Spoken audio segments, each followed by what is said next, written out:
it's finally time to jump in and plant all of the seasonal color that we add here in the Raleigh garden. We have in this front garden 1, 2, 3, 4. If I divide this 5 and 6, I guess this would just be 5 spaces that we have annual displays each year. A few of them may be perennial plants for somebody else and further south, or maybe even for us, but it's just stuff we flip out yearly. We do the vast majority of it from seed. I will say that some of our seedlings are a little smaller this year. We had the seed, the soil we were using was a little hydrophobic to start this year, and it did not produce quite as good a seedlings as we've had in the past using our light racks and everything inside, but they're perfectly fine. This was yesterday's planting as we're looking at it here. There's not, we do 50 cell trays, and I've shown this for years, and we plant them in highly amended soil. Okay, they're going to hit the ground running without any problem. They're going to be big and bold and beautiful and last until November.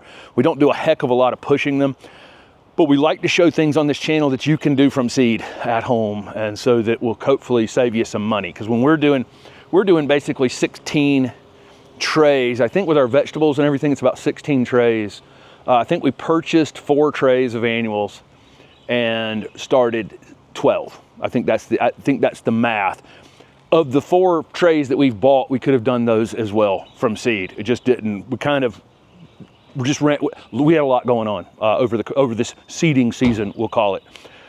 But we're getting stuff in the ground. But we went back to super bold clown college design out here last year. Slightly more muted colors in the front garden. And I'll tell you, there's a difference in the way they're organized, which will not show up in this video because these plants are tiny.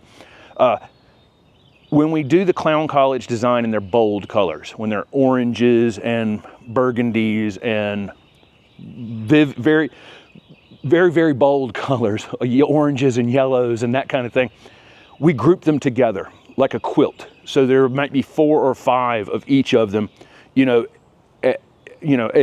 quilt-like manner, as how they're in here. And I find that creates that kind of bold look from each grouping and allows each thing to stand out individually, which creates that really bold, vivid look here in the garden.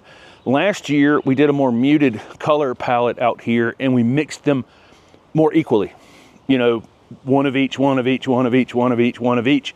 And that creates more of a kind of a soft feeling, cottage garden kind of look to it. So, but I would encourage you, if you're going to go for this hot color, I'm going to list all of these annuals that were used out here in the front garden on the screen.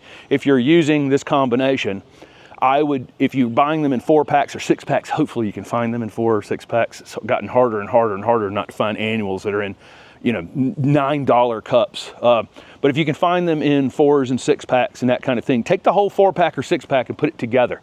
And then the other thing, just rotate them like that rather than mixing them evenly across the entire thing. And I think we'll see when they grow together that there's just these bold colors, mixed in like Steph described it as a quilt.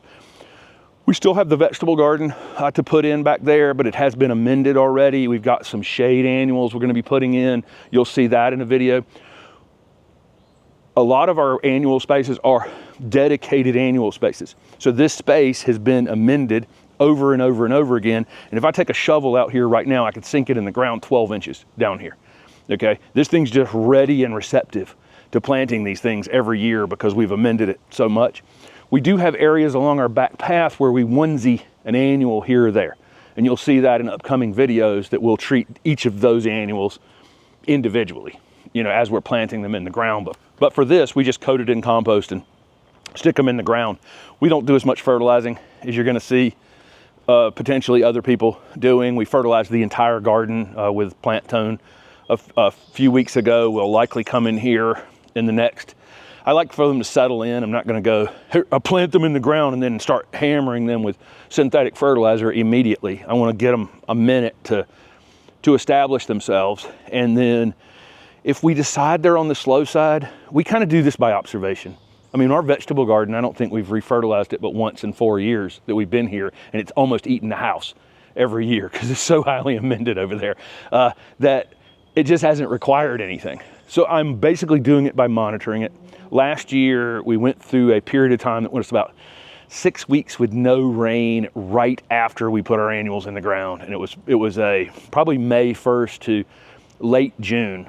It didn't rain at all. And so we were out here hand watering them. And when you hand water with the city water, the annuals just don't grow as fast. So we found ourselves fertilizing a couple more times. I can get rain to fall from the sky, especially a thunderstorm. Nitrogen literally falls from the sky in that rain, and the plants grow much faster. Seasonal change can literally happen in your garden to determine. But if I see that we're just getting steady growth over the next 3-4 weeks, and that by the time the open garden comes around in June 20th, 21st, tickets are available over on the website. If they're just growing slow and steady, I'm going to let them go. I'm not going to sit here and just kind of hammer at them the entire season. I'm hoping they still look good in November. That's my goal here. My goal is to not establish them immediately overnight. After we stick them in the ground, anything that has flowers on it like that, typically we'll go through and cut them off. I want the energy going into these roots as much as possible. If they're small, like a lot of them that we've planted without any flowers, I don't worry about it at all. But again, I want to stop them from flowering, put that energy down into those roots. The other thing we do is water them in really well. And I will tell you, it is really, really dry here in Raleigh right this minute. Drier than it's weirdly dry for this time of year. You can see it's kind of wet right here. We just watered after these annuals went in, we watered everything out here because the entire garden is dry. And it took a while to get the water down into this compost. It was kind of weird, watered for 15 minutes just with an overhead sprinkler, just thinking you're doing something, and then come out here and knock the compost to the side, and it was bone dry underneath. So another 20 or 30 minutes later, it finally soaked down in there. We're supposed to get some rain to the next few days. They have predicted rain. Don't let that sometimes stop you from watering. If something really needs water in your garden, if you water it a little bit at least before a rain comes, a lot of times the ground is more receptive to water when it's slightly wet. Okay, if it's bone dry and it's just become cracked, scorched earth, a lot of times when it starts to rain, it'll wash off pretty quickly. So we got in the ground a little more receptive, I hope, to rain. There have been a ton of plants going in this garden. If you've been following the content, I don't know how many things. We dug a lot of holes here in the last week and a half, and we still have quite a few more back on the back patio back there. This is all salvia here and salvia over there. This is not fenced off because of that, because the rabbits and deer and other critters wouldn't mess with these. So I'm not worried about those. So as we're thinking through this, the areas that are kind of harder to fence or protect in some way, those areas get salvia or something in the lamia, in the mint family, is the main things that tend to be avoided by the deer and the rabbits. Got a video on the channel about the Lamiaceae if you want to go back and take a look at that mint family video that we did. How was that, 2 years ago or something? I want to do more of those family plant videos in the future, and I said I was at that time, and we just haven't gotten back around to it, but I want to come back around to that, let you know some of the things that are actually related out here in your gardens. So there you go. There's the bold coloration is back in the front garden. We did not have the open garden 2 years ago when we had this with all the oranges and everything out here. You guys saw it on the channel, but you haven't seen it live. It's pretty wild when all of these oranges and yellows when they start to come together over the course of the season. So there you go. Thank you guys so much for following along with the channel. Steph does a great job, designing. You can see it's fairly random. You can see her in these little video snippets, putting those grouping of 5 here and a grouping of 4 there, and I just come behind her typically and plant them. We do have netting around it. You can probably see right here, there's some bamboo poles. I'm trying to keep the rabbits out of them. Most of these things, the rabbits don't mess with. They don't mess with the vinca for the most part. They don't mess with some of it. But when they're this small, I don't want them in here. Once they're a little bit bigger, they're able to withstand a little bit of rabbit traffic if we happen to have any. They could chew their way through this netting, but they have so much else going on that I'm hoping that any deterrent here you know, sends them on their way. If they wanted to, they could still come in here, but this works pretty effectively to put some sort of plastic netting around it till you get some size on it.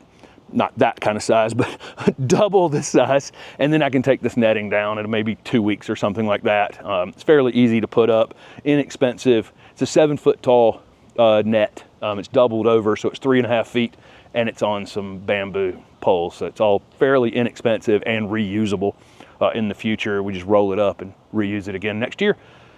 Thanks for watching.